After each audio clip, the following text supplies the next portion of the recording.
كل هذه السنوات وإحنا نتسلح لكي نهدد المغرب. كل هذه السنوات حارمينا من التنمية، حارمينا من العيش الكريم. تتسلحون بمليارات الدولارات، مليارات الدولار، الملايير صرفت على الجيش الوطني الشعبي الجزائري. بعدها تقولوا لنا بأنه العدو هو المغرب.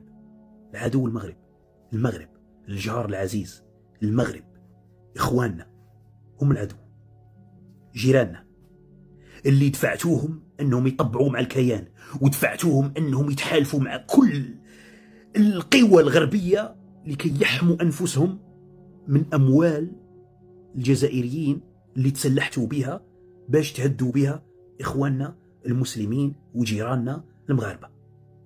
احنا أصبحنا نهدوا في إخواننا وتدفعوا فيهم باش يروحوا يتحالفوا مع قوى أجنبية باش يحموا نفسهم منا، ويقولوا لشعبهم المغاربة، يقولون الملك نتاعهم يقول لشعبه أنه نحن مهددون من جيراننا الجزائريين، تسلحوا لكي يهددوننا.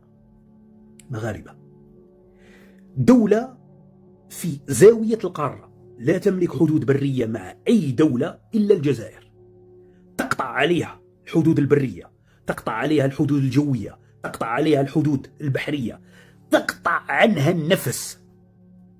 أعطيني دولة في العالم تعاني هذا الخناق مثل ما تعانيه المغرب من الجزائر. أعطيني دولة في العالم تعاني خناق وغلق كما تعانيه دولة المغرب. ما يغرك حتى واحد.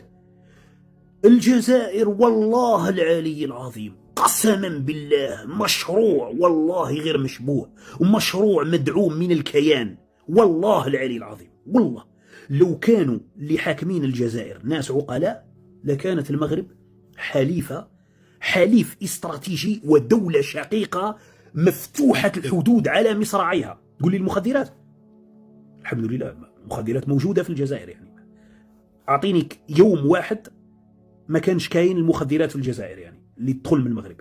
ما عندناش يعني نقص في المخدرات. وش هو تهديد اللي يجينا من المغرب؟ ما هو تهديد اللي يجينا من المغرب؟